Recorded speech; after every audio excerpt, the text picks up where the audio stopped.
আজকে যারা তৃণমূলের বন্ধুরা আছে না, তাদেরকে বলবে ওই তোর দাদু যে কবরটাতে শুয়ে আছে, তোর নানা যে কবরটাতে শুয়ে আছে, ওটা আমাদের ভাইজান নওশাদ সিদ্দিকীর জন্য এখনো তোর দাদুর কবরটা অক্ষত আছে রে।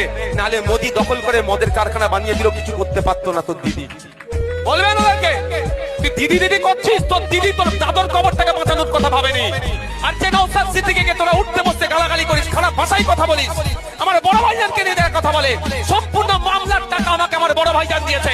আমাদের মতো মানুষের করা মামলার জন্য ওই তৃণমূল নেতার দাদুর কবরটা এখনো সুরক্ষিত আছে। যে আব্বাস সিদ্দিকী করে বাজে কথা বলে না, সেই বড় ভাইজান আমাকে টাকা দিয়েছে, যা মামলা কর সুপ্রিম কোর্টে। আমি মামলা করেছিলাম বলে ওই তৃণমূল নেতার বাপের কবরটা এখনো সুরক্ষিত আছে, নাহলে মদের ফ্যাক্টরি করে দিত তৃণমূলের আমলে এই বিজেপি সরকার।